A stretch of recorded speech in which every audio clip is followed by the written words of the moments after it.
Halo guys, kembali lagi di TAM atau Talking About Money. Oh my god, ini adalah segmen yang aku bikin tahun lalu, tapi nggak dilanjut-lanjutin gitu ya, parah banget. So, hari ini kembali lagi di TAM guys, di episode kedua. Di video kali ini, seperti judul yang kalian baca, aku bakal sharing-sharing tentang cara mengatur duit ala dia. Yang pertama adalah mindset tentang memiliki barang. Nah, buat aku ini adalah salah satu fundamental mindset yang harus kita punya, yang juga menjadi fundamental mindset yang aku pakai selama ini terkait sama keuangan gitu, yaitu bagaimana kita melihat melihat bagaimana kita harus memiliki barang. Yang harus diingat adalah ketika kita ingin memutuskan membeli barang atau memiliki barang, ingat bahwa kita membeli barang itu atau memiliki barang itu karena memang kita membutuhkan, atau karena memang kita harus punya barang itu untuk support our daily life, untuk support our works, atau boleh for entertaining yourself. Intinya karena memang kita membutuhkan untuk apapun itu, bukan untuk membuat orang lain impress, atau bukan untuk membuat orang lain kagum sama apa yang kita punya. Kenapa? Karena ini yang sebenarnya akan ngejerumusin kita pada pengeluaran-pengeluaran yang nantinya bakal boncos gitu teman-teman. Misalnya mindset yang kita punya gitu ya, oh gue tuh harus punya ini karena temen gue punya, atau gue punya ini karena biar gue dilihat gue tuh subtle, gue punya gaji yang oke gitu ya, status sosial yang oke. Terus sampai akhirnya kita ada banyak kasus mungkin yang teman-teman dengar di sini, karena itu ada banyak sekali orang-orang yang akhirnya tuh terjebak sama pinjaman, kredit, lagi zaman sekarang pinjol gitu ya, yang bunganya berkali-kali lipat, dan kalau misalnya kita nggak bayar telat aja tuh orang-orang sekitar kita tuh dihubungin gitu, kontak-kontak di handphone kita dihubungin, nama baik kita nggak bagus gitu. Ya itu semua bermula dari bagaimana masih kita melihat hal terkait dengan memiliki barang. Kalau kita sadar bahwa memiliki barang ya karena kita pengen, bukan karena untuk impress orang lain, hal-hal kayak gitu bisa dihindarin gitu. Ya nggak apa-apa kalau kita nggak bisa ngimpress orang lain, toh kita nggak butuh kok gitu. Alright, terkait poin pertama ini juga yang menurut aku jadi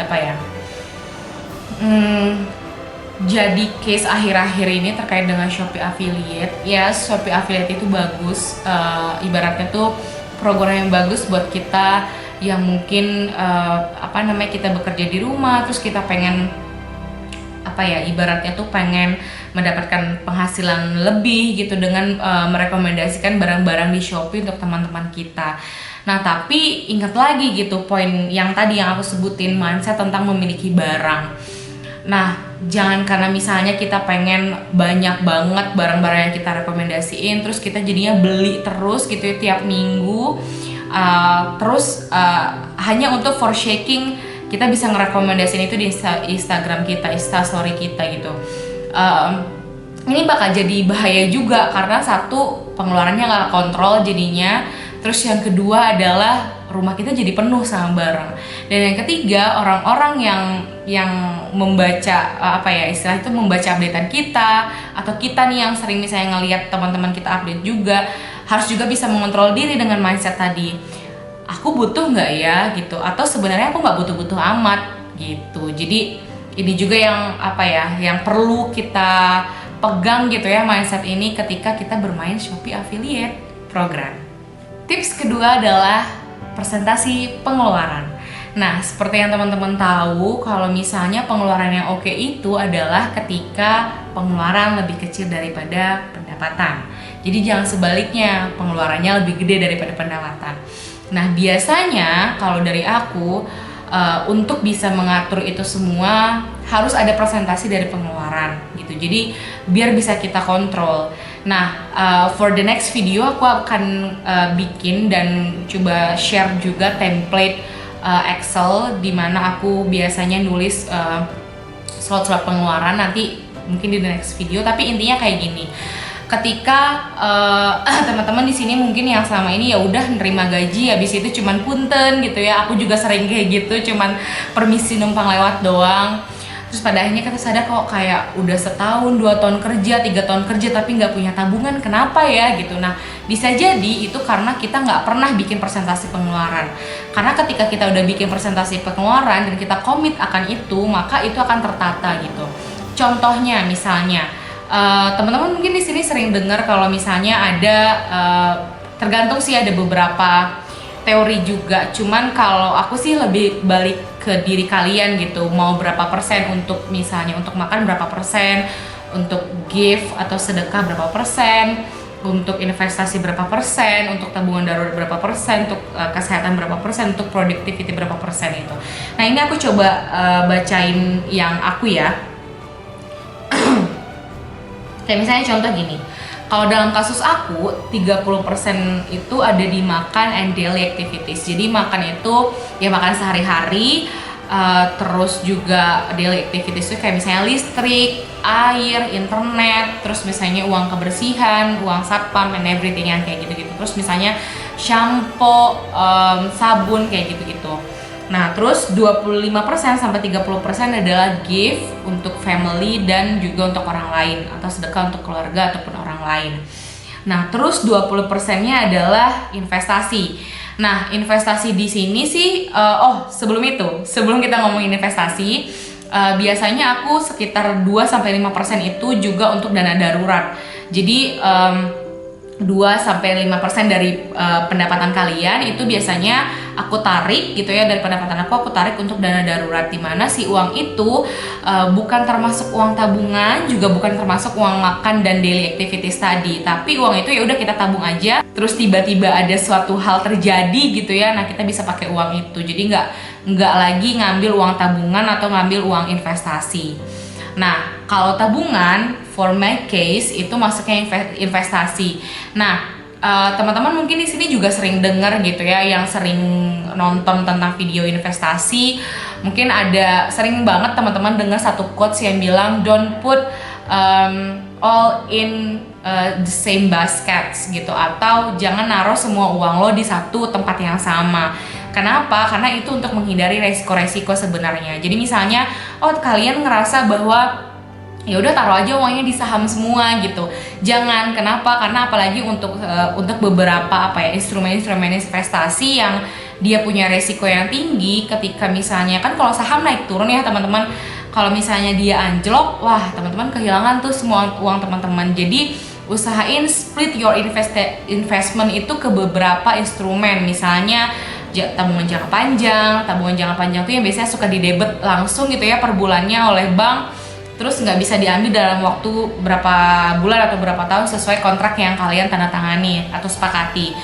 Kalau diambil itu biasanya suka dipotong kan, jadinya kita itu ngebuat kita jadi nggak mau ya ngambilnya gitu. Terus ujung-ujungnya kita punya tabungan yang banyak. Tabungan jangka panjang, terus ada saham, ada reksadana, ada obligasi, ada ya sekarang yang sering tenar gitu ya, kripto, terus apa lagi, emas, terus mungkin properti, atau kalau aku bisnis atau modal bisnis juga masuknya ke investasi gitu, karena itu akan berputar uangnya gitu. Nah selanjutnya adalah 10%-nya itu adalah di productivity things. Nah, productivity things ini apa? Contohnya, kalau dalam kasus aku, kayak misalnya beli buku, terus ngambil course tiap bulannya gitu. Misalnya, aku bulan ini mau ngambil course marketing, nah itu masuknya ke productivity things.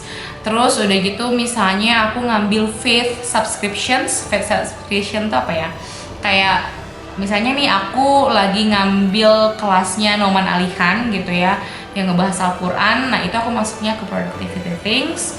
Terus juga olahraga gitu, misalnya kita ke gym gitu per bulan harus bayar berapa, juga itu masuknya ke productivity things. Sama yang terakhir adalah 5%-nya adalah entertaining yourself. Misalnya belanja, nonton ke mana itu, ke bioskop, main ke cafe, itu masuknya ke entertaining yourself. Nah Ini sebenarnya balik lagi ke kalian mau kayak gimana presentasinya, tapi kalau dalam kasus aku kayak gitu, itu penting untuk ngasih boundaries kita biar uang kita tuh nggak ngilang atau nguap gitu aja dan kita nggak tahu itu kemana gitu. Yang ketiga adalah tentang mindset berhutang. Nah, untuk kasus aku selalu memegang teguh gitu ya. Alhamdulillah sampai sekarang dan mudah-mudahan sampai di masa depan juga begitu. Aku selalu memegang prinsip bahwa jangan berhutang. Kalau nggak penting-penting amat, jangan berhutang. Dan bahkan kalau misalnya penting dan kepepet banget, kalau bisa jangan deh gitu. Kalau misalnya emang nggak ada pilihan lain, ya udah oke berhutang. Dengan beberapa syarat. Pertama, ketika kamu punya uang untuk membayar hutangnya langsung dibayar, jangan ditumpuk gitu. Kenapa? Karena buat teman-teman yang mungkin pernah berhutang terus akhirnya kejebak sama hutang gue kok banyak banget akhirnya nggak bisa bayar, terus akhirnya ada kasus-kasus di mana suka buka lubang tutup lubang gitu ya, misalnya minjem ke ini terus akhirnya buat bayar minjem ke orang lain kayak gitu terus. Itu mungkin karena ketika kalian ada uang kalian ngerasa bahwa udahlah nggak apa-apa nanti aja dibayar, terus tiba-tiba suatu saat ketika kamu nggak ada uang, orang itu nagih, kamu nggak punya uang untuk ngebayar, terus akhirnya terpaksa harus ngutang lagi ke orang lain untuk menutupi hutang. Jadi syaratnya itu yang pertama, ketika kamu hutang kasih gitu boundaries ke diri sendiri atau deadline ke diri sendiri. Oke, gue hutang karena gue terdesak banget, tapi gue akan bayar dalam waktu 1 bulan kemudian, atau gue akan bayar dalam waktu 2 minggu kemudian ketika gaji gue turun atau ketika uang bonus gue turun. Jadi itu langsung dibayar biar nggak ada tumpukan hutang. Itu yang pertama. Terus yang kedua adalah berhutanglah untuk sesuatu yang produktif gitu, atau berhutanglah untuk sesuatu yang sebenarnya jadi investasi kamu gitu. Tapi aku sering banget gitu ya dengar di beberapa kelas gitu kayak ya lo investasi jangan pakai hutang, dan aku setuju banget gitu. Nah maksud aku di sini berhutanglah untuk sesuatu yang produktif. Kayak misalnya gini, kalian misalnya mau liburan gitu. Nah ini ada beberapa kasus nih, misalnya kalian liburan hanya ya untuk happy doang, terus kayak biar bisa upload di Instagram, terus kalian harus ngutang kredit ke bank. For me, it's wrong. Kenapa? Karena itu bukan sesuatu yang produktif. Kecuali dalam kasus ini pekerjaan kamu adalah travel blogger, dan kamu tuh memang harus pergi ke negara itu gitu ya, karena kamu harus mendatangi satu undangan, tapi kamu nggak cukup punya uang. Tapi dari situ kamu tahu kamu akan nerima gaji atau nerima upah bonus gitu yang bisa nutupin hutang kamu. It's great, karena itu adalah hutang yang produktif. Tapi kalau misalnya ya tadi kayak kasus kamu pergi ke luar negeri hanya untuk jalan-jalan biar punya updatean di Instastory, no. Jangan, mending kita sabar dulu, nabung dulu, jangan berhutang. Kalaupun mau berhutang, yang aku bilang tadi, hutanglah untuk sesuatu yang produktif atau sesuatu yang harganya akan naik. Hindari hutang untuk barang yang harganya turun, misalnya handphone, alat elektronik, terus kendaraan seperti mobil dan segala macam. Contoh hutang yang masih bisa ditolerir misalnya adalah rumah. Kenapa? Karena rumah itu dia harganya akan naik terus gitu. Jadi ketika suatu saat kamu nggak bisa bayar, ya rumah itu ngasih nilai yang lebih ke kamu gitu. Sementara kalau kamu hutang untuk handphone, misalnya kamu biar pengen update aja gitu, biar nggak ketinggalan tren. Terus ya udah kamu berhutang gitu ya. Terus hutangnya banyak banget bunganya. Terus 1-2 tahun udah jelek lagi kamu berhutang lagi. Nah itu bukan sesuatu yang produktif karena si handphone sendiri harganya terus turun. Nah, tapi ada juga beberapa kasus di mana buat aku alat-alat elektronik seperti kamera, misalnya handphone itu bisa menjadi hutang yang produktif asal digunakan agar memberikan kamu return yang jauh lebih banyak. Misal nih, kamu adalah seorang vlogger, terus kamu selama ini misalnya ngevlognya pakai handphone, terus kamu banyak banget udah banyak subscribernya gitu ya. Kamu ngerasa kamu butuh up your properties gitu ya, kayak kamera atau handphone gitu, dan kamu udah ngitung nih ketika gue pakai kamera agak lebih bagus mungkin akan naik nih subscriber gue segini gitu, terus return yang gue terima setiap bulan segini, berarti gue udah bisa membayar itu dengan upah gue dari YouTube misalnya sebulan. Nah itu buat aku itu adalah hutang yang produktif. Kenapa? Karena meskipun dia mungkin harganya turun, tapi kan itu kamu gunakan untuk sesuatu yang bisa mengembalikan return yang jauh lebih banyak dan menutupi hutang tersebut. Tapi again, seperti yang aku bilang tadi di awal, kalau bisa jangan berhutang untuk apapun itu gitu. Jadi ya sabar, nabung, kerja keras, terus juga berdoa, percaya. Jadi jangan hutang, oke? Poin yang keempat adalah mindset dasar keuangan. Kayak aku bilang nih di beberapa menit sebelumnya, kalau keuangan yang sehat itu adalah ketika pengeluaran lebih kecil daripada pendapatan. Jadi jangan sebaliknya. Itu bisa terjadi karena dua hal nih teman-teman. Yang pertama, kalau misalnya kita berhemat biar pengeluarannya nggak overspending. Nah, yang kedua adalah ngegedein pendapatannya, biar ketika misalnya kita udah ngeliat nih udah agak kita butuh banyak pengeluaran, ada banyak tanggung jawab yang kita pegang gitu ya. Nah itu pendapatan juga harus digedein gitu atau ditingkatkan. Nah, what I always say to my sister gitu adalah jangan fokus di berhematnya aja. Yes, berhemat itu penting gitu, biar dengan cara apa? Dengan cara tadi kita punya persentase pengeluaran gitu. Jadi ada boundaries. Tapi ketika tanggung jawab kita banyak, itu ada banyak orang yang harus menjadi tanggung jawab kita, atau banyak hal yang menjadi tanggung jawab kita yang terpaksa membuat kita pengeluaran kita jauh lebih besar, maka berhemat itu mungkin nggak bisa jadi jawaban, tapi pendapatan yang harus digedein. Nah, jadi selalu ada mindset tuh untuk meningkatkan pendapatan dengan cara memperbanyak revenue stream atau memperbanyak resource sumber-sumber pendapatan gitu. Nah, misalnya nih kalian itu full employee gitu ya, atau full pegawai di satu institusi gitu ya. Nah, mungkin kalian udah mulai berpikir, aku bisa side hustle apa ya gitu untuk meningkatkan pendapatan. Entah misalnya kalau misalnya kalian yang jago desain, kalian bisa jadi freelance desain, buka project untuk ngedesain website kah, untuk ngedesain poster kah, atau apa, ngedesain atau menjadi desain grafis dari konten satu bisnis dan segala macam. Atau misalnya kalau contoh kayak kasus aku, dulu aku punya pengalaman as a research assistant. Nah, aku salah satu revenue stream aku selain gaji utama aku adalah menjadi riset assistant di beberapa proyek penelitian. Terus misalnya kayak yang aku lakuin sekarang, aku lagi mau mulai bisnis di mana in the future aku harap bisnis ini bisa menjadi my main resources of financial resources aku gitu ya.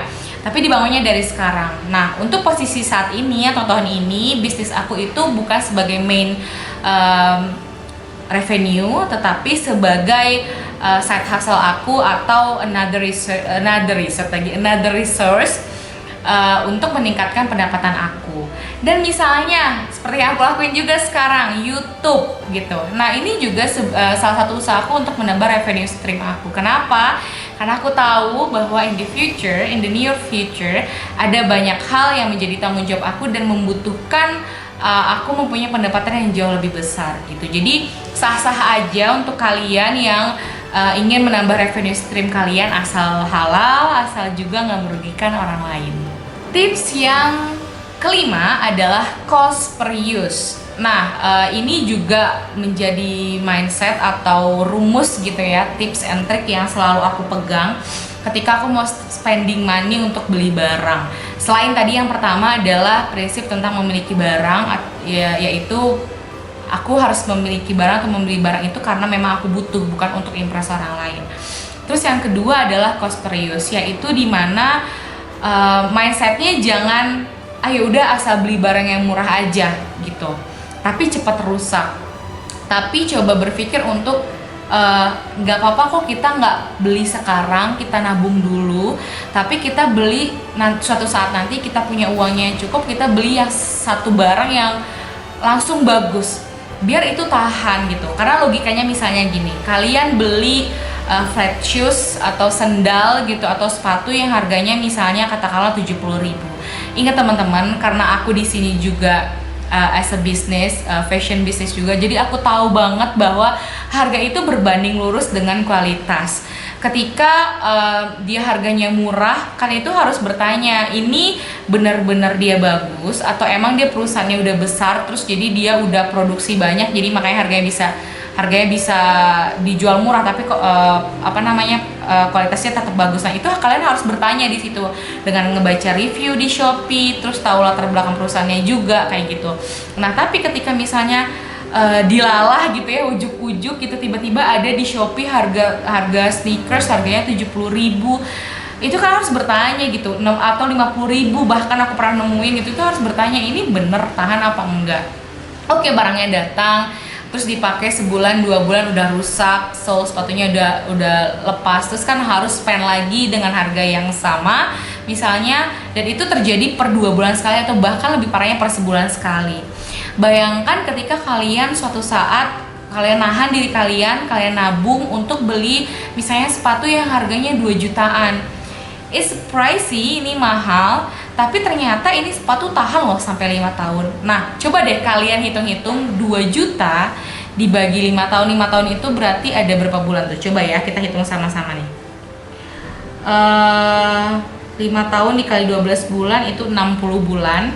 Kalau 2 juta dibagi 60 bulan itu kita cuman spend money sekitar 33.333 rupiah atau katakanlah 35.000 per bulannya, dibandingkan dengan kalian beli sneakers 50.000 tapi setiap bulan kalian spending money 50.000 lagi karena sepatunya gampang rusak gitu. Nah itu yang aku maksud dengan cost per use. Jadi harus ada nilai yang kalian beli di balik itu. Jadi kalau misalnya harganya mahal, ya lihat dulu kualitasnya. Kalau kualitasnya memang bagus dan dia tahan untuk bertahun-tahun kemudian, why not? Aku lebih memilih kayak gitu. Kalau contoh kasus aku, rata-rata sih aku beli barang kayak gitu kayak sepatu, tas, jam, terus handphone misalnya, terus laptop gitu. Jadi kayak nggak apa-apa aku nabung dulu, nahan diri dulu, tapi sekali beli yang bagus, tapi itu untuk jangka panjang. Jadi aku nggak harus beli-beli lagi gitu. Nah, terus cara mengatur duit ala dia yang terakhir adalah ketika kamu sedih atau ketika kamu ngerasa hidup kamu kekurangan, maka berbagilah. Ini mungkin kelihatannya nggak theoretical gitu ya, nggak masuk di akal, tapi aku selalu megang prinsip ini dari aku zaman aku muda. Wah, gue tua gitu ya, nggak, maksudnya dari zaman aku umur 10 tahun, 15 tahun tuh udah mikir kayak gitu karena aku selalu percaya bahwa ketika kita ngasih orang itu kita nggak akan kekurangan gitu, malah kita ditambah gitu. Nah ini mungkin nggak masuk ketika dijelaskan secara teori, tapi it's all about faith atau kepercayaan kita sama yang di atas gitu. Aku selalu percaya itu gitu, bahwa ketika kita nolong orang, ketika kita berbagi sama orang lain dan itu ikhlas, itu apa yang kita punya tuh nggak berkurang, pasti selalu bertambah dan akan selalu bertambah gitu. Nah makanya kenapa kalau misalnya teman-teman lihat tadi mungkin di presentasi pengeluaran itu gift atau bisa dibilang berbagi gitu ya, itu porsinya besar sama besarnya dengan porsi yang terbesar dalam spending money aku, yaitu di food and daily activity gitu. Itu sama besarnya, karena aku selalu beranggapan ya itu, ketika kita ngasih itu nggak akan berkurang tapi malah bertambah. Dan kalau kita mau berkah rezeki yang kita punya ya harus berbagi, karena ibu aku dulu selalu bilang kalau rezeki kita itu bukan rezeki kita sepenuhnya. Bisa jadi Tuhan itu lagi menitipkan rezeki orang lain di kita, dan itu harus melalui kita dikasihnya gitu. Jadi kita nggak boleh nahan gitu aja rezeki orang lain gitu. So teman-teman, sampai di sini aja video Tam atau Talking About Money kali ini. Semoga videonya bermanfaat. Kalau misalnya kalian ada ide-ide lagi nih ngebahas tentang keuangan gitu ya, boleh komen di kolom di bawah, atau pertanyaan-pertanyaan atau tips and trick mungkin juga dari kalian, because I'm really willing to read your comments, dan kita cerita-cerita di kolom bawah. Sampai ketemu di Tam selanjutnya. Bye bye. Assalamualaikum.